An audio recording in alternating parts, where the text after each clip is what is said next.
Halo guys, welcome back again to my channel bersama saya Hansen di sini dan seperti biasanya setiap harinya saya akan buatkan video seputar cryptocurrency. So bagi kalian yang tertarik seputar cryptocurrency boleh aja langsung bantu saya like dan juga subscribe. Jangan lupa juga untuk hidupkan lonceng notifikasinya supaya kalian gak ketinggalan update terbaru seputar cryptocurrency. Oke, pada hari ini guys kembali kita akan bahas seputaran Bitcoin dan seperti biasa kita bakal mulai dari coin market cap terlebih dahulu. Per hari ini secara global market cap crypto berada di angka 855 billion dollar atau naik sekitar 0,09%. Nah, Bitcoin sendiri di angka 17.151, Ethereum 1.270, BNB 289, XRP 0,38, Dogecoin 0,09, Cardano 0,31, dan Polygon Matic berada di urutan ke-10 dengan harga 0,9 dolar. So, per hari ini kita melihat market rata-rata dalam keadaan hijau, walaupun kenaikannya nggak terlalu signifikan guys, hanya kurang lebih 0, sekian persen rata-rata. Top performernya adalah BNB guys, dengan kenaikan 0,89%.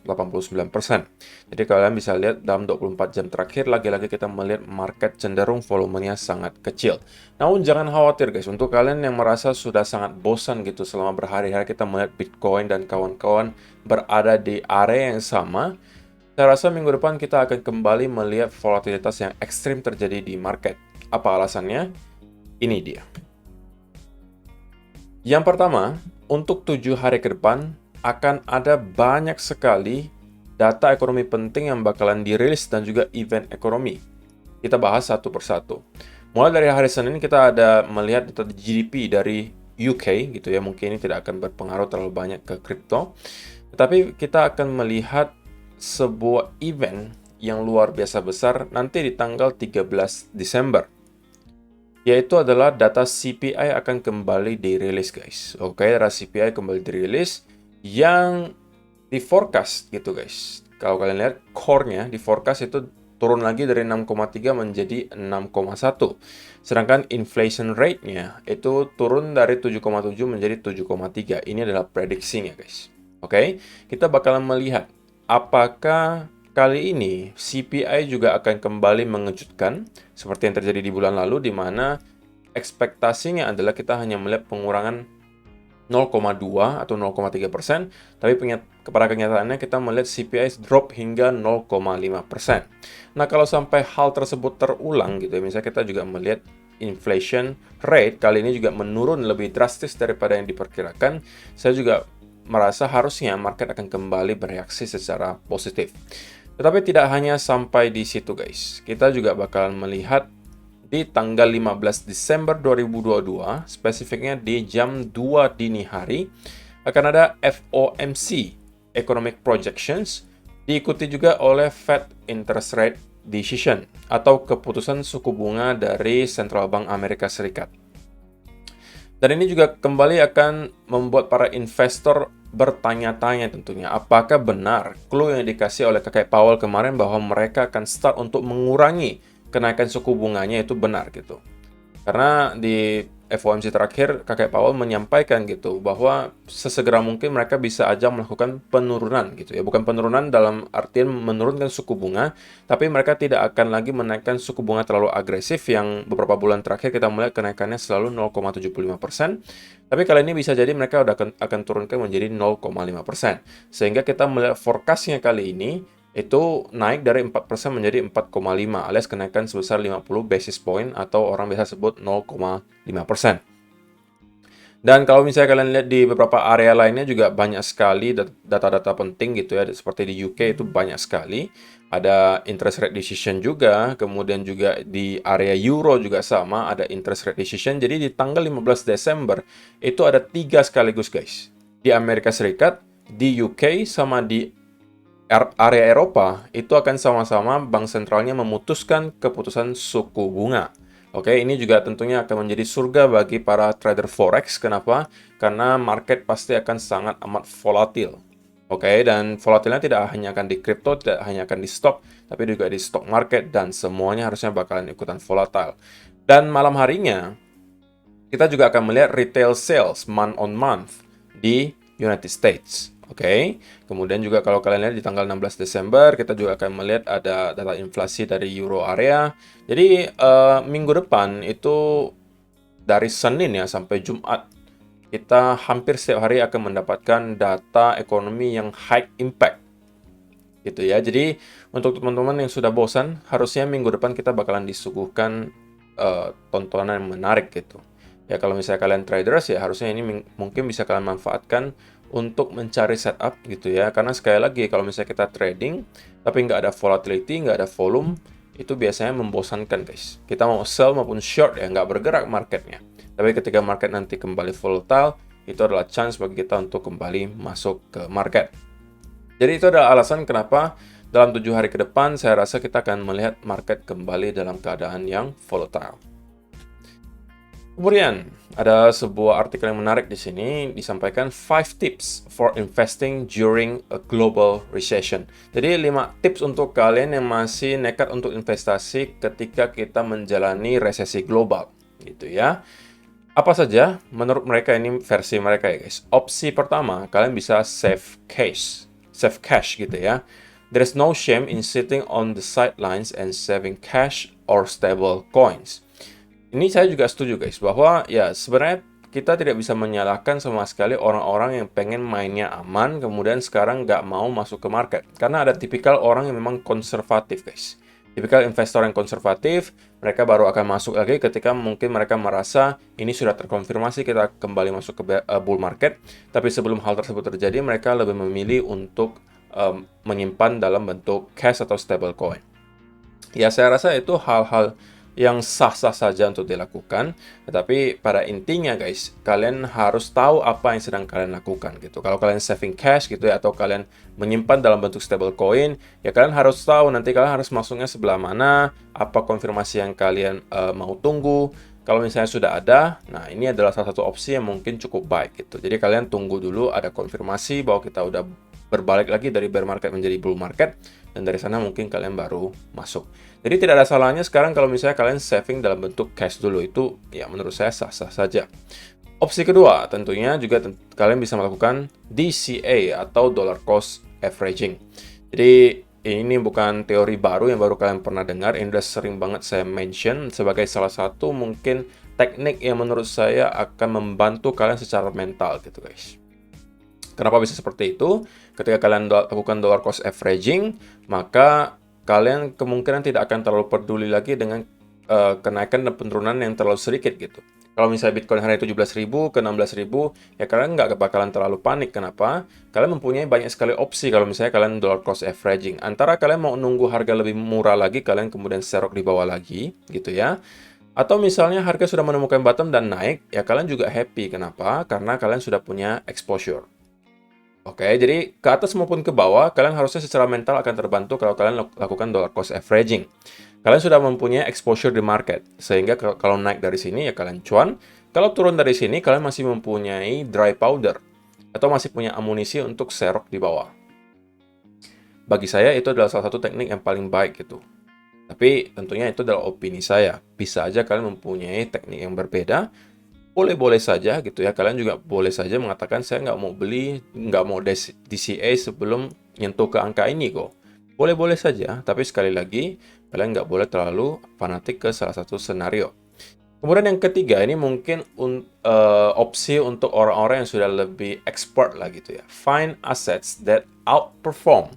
Jadi kalau misalnya kita berada dalam bear market gitu ya, kita berada dalam resesi global, ya harusnya akan ada aja gitu aset yang masih dalam keadaan bull market. Seperti contohnya kalian bisa melihat stock market di India sekarang menembus ke all time high. Jadi there is a bull market somewhere guys. Di suatu tempat pasti ada bull market, walaupun yang lain kalian melihat semuanya turun semua rata-rata, tapi ada aja beberapa tempat yang pasti lagi rally, yang pasti lagi bull market, dan itu bisa dimanfaatkan gitu guys. Oke, seperti kita lihat mungkin beberapa bulan yang lalu, kita melihat komoditas rata-rata rally tinggi, semuanya mungkin ada yang menembus ke all time high, ada yang naik mungkin 40-50%. Sedangkan stock market itu drop parah. Oke, crypto juga drop parah. Jadi itu yang dimaksud di sini guys. Kalian bisa menemukan aset yang lagi outperform. Tapi ini tentunya diperlukan skill gitu ya untuk melakukan riset lebih dalam, dan tentunya pengetahuan yang dalam terhadap aset kelas tersebut. Kemudian opsi keempat, kalian juga bisa menggunakan derivatif. Tentunya ini mungkin dipakai oleh sebagian besar dari kalian gitu ya. Dimana kalau kita berada di bear market, kalau kalian pakai derivatif itu sebenarnya nggak ada masalah. Mau naik maupun turun kalian bisa cuan sebenarnya. Karena kalau derivatif ya kalian bisa short gitu. Tapi ini sekali lagi, opsi keempat juga sama. Hanya untuk orang-orang yang memang sudah mengerti apa yang mereka lakukan. Oke, kalian harus tahu tentang risk management, kalian harus tahu tentang risk and reward, dan seterusnya. Oke, jadi ini untuk traders ya cocok lah untuk opsi keempat. Opsi yang kelima, keep your head on while others are losing theirs. What safety equipment? Well, an emergency fund that is kept in cash is a good starting point. It should cover about 6 months of basic living expenses and shouldn't be used for yield, borrow against, or stake. Jadi pada intinya ya kalian juga harus mengetahui gitu ya, kita nggak mampu untuk memprediksi sampai kapan bear market ini akan selesai gitu. Jadi kalian perlu juga menyediakan uang untuk keperluan emergency guys. Oke, jadi kalian juga harus tahu kalian kan perlu hidup juga guys. Semua uang kalian jangan kalian masukkan untuk investasi, walaupun mungkin kalian merasa harganya kan udah murah kalau saya all in kok. Jangan guys. Oke, kalian masih perlu uang untuk ya kebutuhan sehari-hari. Kalau misalnya nanti ada kebutuhan emergency, katakanlah ada yang sakit atau apa, amit-amit gitu ya, kalian juga perlu uang emergency. Jadi jangan sampai kalian lakukan hal ini. Semurah apapun asetnya gitu ya, kalian tetap perlu hidup dan kalian perlu namanya emergency fund. Kalau misalnya kalian nggak punya, nanti kalian bakalan dipaksa untuk menjual posisi kalian. Bisa aja di mana aja. Kalau kalian punya saham, bisa jadi kalian dipaksa untuk menjual saham kalian. Kalau punya kripto, bisa jadi dipaksa untuk menjual kripto kalian. Dan kemungkinan gitu ya, bisa jadi kalian jualnya ya di tempat yang tidak baik. Bisa jadi ketika drop, tapi kalian dipaksa untuk menjual. Nah, jadi itu jangan sampai kalian lakukan. Lebih baik ya sudah, kalau misalnya memang jatahnya untuk emergency fund, jangan dipakai untuk investasi. Oke, jadi itu adalah 5 opsi yang bisa kalian lakukan untuk menghadapi resesi global ketika kalian pengen investasi. Gitu ya. Kemudian yang berikutnya, Binance suspends traders account after complaints on Twitter. Jadi ini juga saya pengen reminder juga untuk kalian guys. Sekali lagi kita nggak pernah tahu ya, seaman apa sih sebenarnya exchange yang ada sekarang gitu. Baik yang paling besar pun sekelas Binance gitu ya, ada beberapa yang mulai komplain gitu bahwa mereka bisa secara tiba-tiba ngeblok account kita, walaupun kalau misalnya kalian lihat ya, ini salah satunya adalah Coin Mamba. Dia merupakan salah satu orang yang mempunyai influence yang cukup besar juga. Oke, followersnya cukup banyak di Twitter. Dan dia mengatakan dia sudah berbicara dengan tim support dari Binance karena account dia itu funds-nya di freeze gitu guys. Oke, account-nya itu di stop, dibekukan, nggak bisa diapa-apain. Dan alasannya adalah dia mengkonekkan APY ke Tricomas gitu ya, dan menurut dia itu nggak ada lagi dia konekkan ke tempat lain. Tetapi menurut Binance itu kayaknya ada kehack atau gimana gitu. Jadi untuk mengamankan gitu ya, supaya tidak terjadi kelanjutan hackingnya, maka di freeze accountnya. Oke. Jadi di sini ada penjelasannya kalau kalian mau cek tentang kasusnya di sini. Untuk mengetahui lebih lanjut kalian bisa langsung cek aja Coin Mamba. Jadi cek aja di Twitter. Jadi dari sini saya cuma pengen sampaikan gitu bahwa kalau misalnya kalian punya uang di exchange, sekali lagi funds di exchange manapun gitu ya, sepercaya apapun kalian terhadap exchange kalian, jangan sampai kalian all in guys, oke? Jangan sampai semua aset kalian ditaruh ke salah satu akun kalian. Sebarlah ke beberapa tempat, sehingga kalaupun amit-amit nih guys, amit-amit nih, ini juga terjadi ke kalian, ya kalian masih mempunyai akun lain. Karena kalau misalnya kalian lihat, walaupun ini orang nih, si Coin Mamba mempunyai influence yang cukup besar, mempunyai followers yang cukup banyak gitu ya, sehingga dia tentunya bisa menarik banyak sekali simpati orang gitu ya. Orang-orang juga kayak penasaran dan takut jadinya kalau misalnya ternyata punya Coin Mamba aja bisa ke freeze gitu. Dan dia nggak dikasih kembali account-nya sampai sekarang. Oke, dan itu menunjukkan bahwa walaupun orang ini mempunyai influence yang besar, tapi Binance tetap nggak mau tahu gitu. Kalau misalnya sudah di freeze, ya sudah. Tapi ini saya sih nggak tahu lebih dalam ya, yang salah sebenarnya yang mana. Tapi pada intinya guys, amankan aset kalian itu aja gitu. Jangan sampai aset yang sudah kalian kumpulkan susah payah tiba-tiba hilang gitu dalam sekejap karena mungkin kesalahan-kesalahan yang tidak perlu. Seperti salah satunya adalah all in di salah satu exchange. Gitu ya.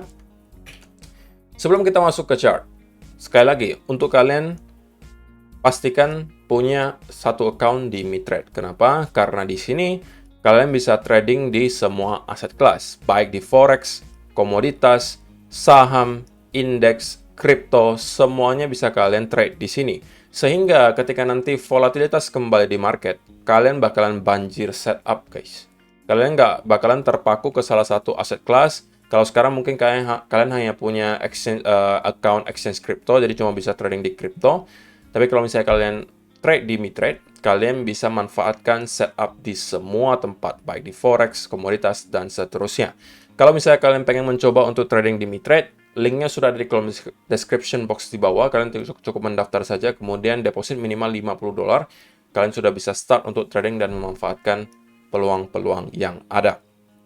So, silakan untuk kalian yang pengen, klik aja link yang ada di kolom description box di bawah untuk mendaftar di Mitrade. So, itu adalah beberapa data dan berita hari ini yang pengen saya sampaikan untuk kalian, guys. Sekarang kita masuk ke chartnya Bitcoin dan kita pengen mulai dari daily chart terlebih dahulu.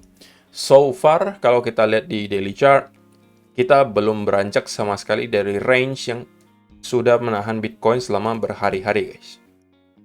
Oke. Jika kita hitung 1, 2, 3, 4, 5, 6, 7, 8, 9, sudah kurang lebih 10-11 hari kita berada di dalam range 17.200 hingga kurang lebih 16.800. Jadi cuma kurang lebih $500 bolak-balik. Ya, itu saya tahu pasti akan sangat membosankan, tapi saya cukup yakin bahwa minggu depan hal yang seperti ini tidak akan lagi terjadi. Kita akan melihat volatilitas kembali ke market, ya antara itu kita akan melihat drop yang cukup parah atau kita akan melihat pump kembali terjadi di market. Untuk sementara, kalau misalnya kita lihat di time frame yang kecil, sebenarnya tidak banyak perubahan yang bisa saya bawakan gitu ya. Saya sudah sampaikan di video kemarin. Untuk sementara yang saya bisa lihat secara pure price action adalah ini adalah sebuah impulsive move gitu ya. Diikuti oleh bullish consolidation, terlebih lagi kita konsolidasinya di atas area major support 17.000. Oke, dan ini menurut saya adalah sebuah pertanda yang baik. Nah, setupnya masih sama bagi saya. Kalau misalnya kita mendapatkan ada konsolidasi, lebih baik lagi kalau kita menyentuh keterangan di sini dan kemudian kita reject dari sana dan kita break, kemudian kita konsolidasi di atas trendline yang tercipta di sini, maka ini bisa saya jadikan sebagai sebuah setup dan kemungkinan targetnya akan berada minimal di sekitaran area 18.000. Oke, dan ketika kita udah nyampe ke sini, ini bisa jadi peluang untuk flip ke arah short. Kalau ternyata kita memang mendapatkan adanya indikasi bahwa bullish momentum sudah start untuk berkurang dan kita mendapatkan mungkin ada pattern reversal tercipta di sekitaran area tersebut gitu ya. Dan kalau dari sini tentunya target terdekat nanti akan ada di sekitaran area trendline. Kalau ini mampu kita jebol, kemudian ada 17.000. Kalau ini kita jebol juga, oke. Ini menurut saya adalah pertanda yang cukup besar bahwa kemungkinan kita bisa aja kembali retest ke area low terakhir di sekitaran 15.700-an. Atau justru kita bisa jebol sampai ke lower low yang baru. Oke. Jadi secara RR gitu ya, secara risk and reward, selama kita belum breakout di atas 18.500 dan consolidate di atas area tersebut, tentunya setup yang RR-nya lebih tinggi itu adalah untuk short, guys. Kalau misalnya kita berada mungkin nyentuh ke sekitaran area di sini, atau justru kita tidak melakukan breakout dari trendline di sini, atau cuma membuat fake out seperti ini, dan kemudian kita breakdown dari trendline di sini. Ini juga bisa saya manfaatkan sebagai setup untuk short. Jadi untuk setup masih sama persis dengan yang saya sudah jelaskan di video kemarin. Jadi bagi saya, sekali lagi guys, kita masih berada di hari Minggu, volume juga masih low banget. Kalaupun nanti saya dikasih setup, saya akan sangat berhati-hati karena bisa aja itu sebuah manipulasi gitu kalau di hari Minggu. Kalau udah Senin, Selasa ya mungkin kita bakal melihat market udah sedikit lebih volatile lah. Mungkin menjelang nanti FOMC sekaligus data CPI juga bakalan dirilis di minggu depan. So, saya rasa itu aja sih yang perlu saya sampaikan di video hari ini, guys. Semoga bermanfaat untuk kalian semua. Terima kasih, dan kita akan bertemu lagi di video yang berikutnya. Bye-bye.